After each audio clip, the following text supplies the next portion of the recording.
Assalamualaikum warahmatullahi wabarakatuh. Welcome to our vlog. Yeay. Halo teman-teman, jadi ketemu lagi dengan kita. Tapi sebelumnya mungkin kita kenalan lagi dulu ya. Oke, kenalin, aku Aldila Jasarina dengan NIM 10119100906 dari Prodi Manajemen Bisnis Universitas Internasional Semen Indonesia. Dan aku Zulfa Mafiki Izati dengan NIM 10119100088 Prodi Manajemen Universitas Internasional Semen Indonesia. Nah, buat kalian nih pasti bingung kan ya, di sini kita itu mau ngapain? Tapi mungkin dari judul Di bawah ini kalian pasti udah bisa nebak dong apa yang akan kita sampaikan. Jadi sebelumnya di sini kita mau ngasih informasi atau sharing, berbagi buat teman-teman yang nonton video kita tentang MICE. Nah, jadi kemarin itu kita habis nonton webinar ya Kak ya? Iya, webinar di YouTube. Nah, betul tuh. Judulnya apa Kak? Pelaku usaha MICE dari Batam. Nah, nanti kita di sini tuh akan jelasin ke kalian apa aja sih yang kita dapat dari webinar tersebut. Nah, mungkin nanti teman-teman dari nonton video kita ini, nanti teman-teman bisa sharing juga atau komen di kolom komentar di bawah ini ya. Oke, sebelum kita masuk inti pembahasan, jangan lupa apa Kak? Like, komen, dan juga subscribe. Share juga ke teman kalian buat info-info dari kita. Oke teman-teman, sebelum kita jelasin hasil isi webinar yang udah kami ikutin terkait dengan gimana sih pelaku MICE di Batam itu seperti apa. Nah, diketahui nih bahwa webinar ini tuh sebenarnya udah jalan, iya kan Kak? Iya. Kapan itu Kak? Hari Sabtu tanggal 7 November 2020 kemarin. Nah, jadi pembicaranya itu ada 4 orang hebat dari Batam tentunya. Tapi ada yang beberapa nggak dari Batam loh Kak. Oh iya? Keren banget sih. Tapi mereka semua tuh pelaku usaha MICE tentunya. Dan punya pengalaman yang cukup menarik, hebat dan banyak. Jadi 4 orang tersebut adalah, nah, jadi yang pertama ada Ibu Masruro, yaitu dari Direktorat MICE Kementerian Pariwisata dan Ekonomi Kreatif Republik Indonesia. Nah, untuk pembicara kedua itu ada Bapak Syamsul Bahrum selaku Wali Kota Batam. Jadi yang ketiga, kemudian yang ketiga ada Bapak Jadi Raja Kukuh, Ketua DPD Asperapi. Dan yang terakhir adalah ada Bapak Muhammad Mansur, Ketua BPC PHRI Batam. Nah, jadi ada 4 orang yang super keren banget dan mereka ini punya pengalaman yang sangat banyak juga tentang MICE. So buat teman-teman nih yang udah kepo apa sih hasil dari isi pembahasan webinar dengan judul pelaku usaha MICE di Batam. Oke, langsung saja. Oke teman-teman, karena kali ini kita akan membahas atau membicarakan tentang MICE, tentunya kita harus tahu dulu dong apa sih itu MICE. Jadi MICE ini memiliki 4 unsur dan 4 unsur itu merupakan kepanjangan dari MICE itu sendiri, yakni terdiri dari meeting, insentif, kemudian ada convention, dan yang terakhir ada exhibition.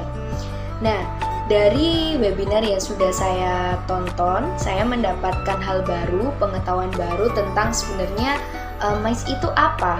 Jadi ada 2 pembicara yang mengatakan bahwa MICE itu yang pertama dari Bapak Wali Kota Batam, yakni Bapak Syamsul Bahrum, di mana beliau itu mengatakan bahwa MICE itu adalah suatu kegiatan atau industri yang menggerakkan seseorang untuk melakukan kegiatan-kegiatan.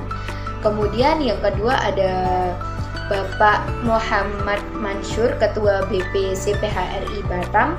Beliau itu mengatakan bahwa MICE itu merupakan suatu kegiatan di mana kegiatan itu yang cenderung pada leisure dan bisnis, seperti itu. Lah, kemudian kita akan membicarakan tentang segmentasi pasar usaha dari MICE itu sendiri. Nah, pasar atau segmentasi pasar usaha MICE itu kalau dari webinar yang saya dapat itu ada salah satu pembicara yang mengatakan itu sebenarnya ada 3. Ada yang pertama itu pemerintah, kemudian ada asosiasi korporasi, dan yang ketiga itu ada non-pemerintah atau komunitas. Lah, kalau yang pemerintah sendiri itu biasanya seperti kayak lembaga-lembaga negara yang ada di kementerian maupun kemudian ada di provinsi, kemudian ada di kabupaten administrasi, kota administrasi, dan lain sebagainya. Kemudian yang kedua ada asosiasi dan korporasi. Lah, kalau asosiasi dan korporasi ini biasanya itu segmentasinya itu seperti kayak industri oil and gas. Kemudian ada otomotif, ada tekstil, ada hukum, ada ekonomi, maupun ada juga di bidang kesehatan seperti kedokteran dan yang lainnya. Dan yang ketiga, segmentasi ketiga adalah tentang ini ya, di bidang non-pemerintah atau dan komunitas. Nah, itu contohnya itu bisa bergerak dalam kayak institusi. Institusinya seperti kayak pendidikan, kemudian di beberapa organisasi seperti kepemudaan, ada yang namanya keagamaan, kemudian ada juga pada fans maupun klub. Nah, setelah kita membicarakan tentang segmentasi pasar usaha MICE itu apa saja, kita di sini juga akhirnya tahu nih, sebenarnya MICE ini memiliki jenis kegiatan. Nah, jenis kegiatan ini dibedakan menjadi 2 produk. Yang pertama adalah produk MIC, yakni produk meeting, insentif, dan convention atau conference. Nah, itu dibedakan lagi menjadi 3 nih. Yang pertama itu ada corporate meeting dan incentive travel. Kemudian yang kedua ada association meeting dan conference. Kemudian yang ketiga ada government meeting. Nah, contoh-contohnya itu seperti apa sih? Untuk corporate meeting atau incentive travel itu seperti kayak training and seminar, kemudian ada business meeting, ada press conference, terus ada brand activation, dan kemudian ada employee appreciation. Lah, kalau kedua ada association meeting dan conference. Nah, sebenarnya contoh association meeting dan conference ini itu tidak jauh beda dari yang namanya government meeting. Jadi contohnya itu seperti kayak kongres, convention, ada seminar, ada workshop, ada simposium, dan yang lain-lainnya. Kalau di government meeting ya sama, ada seminar, ada meeting, ada conference, ada workshop, dan juga ada yang juga namanya simposium. Lah, untuk produk kedua ini produk exhibition. Jadi ada yang namanya kayak trade show. Trade show ini seperti kayak kita melakukan satu kegiatan yang memang tujuannya yang pertama itu untuk business to business, jadi B2B, dan yang kedua kita melakukan kegiatan bisnis tapi untuk consumer, B2C, kayak seperti itu. Lah, kemudian dari adanya jenis kegiatan MICE ini, apakah bisa menambah sesuatu yang positif? Tentunya bisa. Jadi MICE ini itu bisa memberikan nilai tambah. Jadi apa sih nilai tambah MICE dari MICE itu sendiri itu apa? Jadi yang pertama, dengan adanya MICE ini kita itu bisa memberikan suatu nilai atau image yang positif baik untuk negara, industri maupun destinasi wisata yang ada di kota tersebut. Maksudnya dalam penyelenggaraan MICE itu. Kemudian yang kedua, kita bisa meningkatkan satu kapasitas atau kemampuan sumber daya manusia dengan tujuan kita mendapatkan kayak keprofesionalitasnya orang itu tadi, dan tentunya itu untuk Indonesia karena memang tujuan dari MICE ini kan salah satunya kita bisa menambah seperti membantu menambah pendapatan ya untuk siapa ya, untuk negara kita itu sendiri, untuk Indonesia. Kemudian dengan MICE ini nilai tambah yang bisa kita dapatkan itu kita bisa memberikan kontribusi salah satunya untuk infrastruktur publik. Dan yang terakhir tentunya kita bisa memberikan, menambah atau meningkatkan kesempatan baik perdagangan. Nah, perdagangan itu baik secara internasional maupun pengusaha lokal. Oke, untuk selanjutnya akan dijelaskan oleh rekan saya. Jadi pada kegiatan MICE juga ada tantangannya. Nah, berikut adalah upaya dalam menghadapi sebuah tantangan pada usaha di bidang MICE. Yang pertama ada mempersiapkan strategi pemulihan untuk bangkit kembali. Perusahaan yang mengalami down juga harus mempersiapkan strategi pemulihan agar perusahaan itu bisa meningkat kembali. Lalu kemudian yaitu berpikir kreatif dan juga out of the box. Berpikir kreatif dan juga out of the box ini sangat dibutuhkan agar sebuah perusahaan atau sebuah kegiatan itu dapat berjalan dengan lancar atau dengan sukses. Lalu yang ketiga ada berpikir optimis agar perusahaan ini mendapatkan hasil yang optimal. Oke, jadi ini adalah upaya menghadapi tantangan yang terakhir, yaitu ada berkolaborasi bersama seluruh stakeholder untuk bangkit bersama-sama. Nah, jadi biasanya itu dalam suatu event pasti ada beberapa stakeholder yang mengikuti event tersebut. Maka dari itu sebaiknya untuk membuat relasi dengan para stakeholder yang datang di event tersebut. Nah, agar event-event itu bisa berjalan dengan baik. Karena sebelumnya kita membahas tentang upaya dalam menghadapi sebuah tantangan pada usaha bidang MICE. Nah, selanjutnya itu ada kebijakan pemerintah dalam pemulihan MICE. Nah, jadi selain ada upaya, juga ada kebijakan, yaitu ada apa saja? Yang pertama ada penyusunan strategi MICE tahun 2021 sampai 2024. Nah, jadi strategi dalam MICE ini juga harus disusun dengan rapi, yaitu dalam periode selama 3 tahun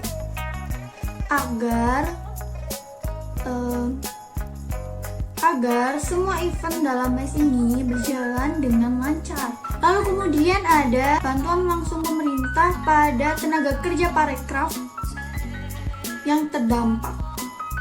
Mungkin maksudnya dari terdampak ini yaitu terdampak karena pandemi ini.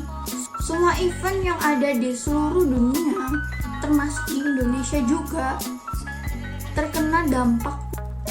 Nah, dampak dari pandemi ini kepada event ini itu sangat besar. Jadi membuat seluruh event itu harus ditutup atau dibatalkan semua rencana-rencana event yang ada. Apalagi sekarang akan ada PSBB lagi untuk Jawa dan Bali. Lalu kemudian ada pelaksanaan online training berbasis kompetensi pada MICE. Jadi training ini dilaksanakan secara online karena kita harus mematuhi protokol kesehatan. Jaga jarak atau social distancing dilaksanakan untuk orang-orang yang benar-benar berminat kepada usaha-usaha di bidang MICE ini. Lalu selanjutnya membuat panduan CHSE kegiatan MICE serta melakukan sosialisasi dan simulasi.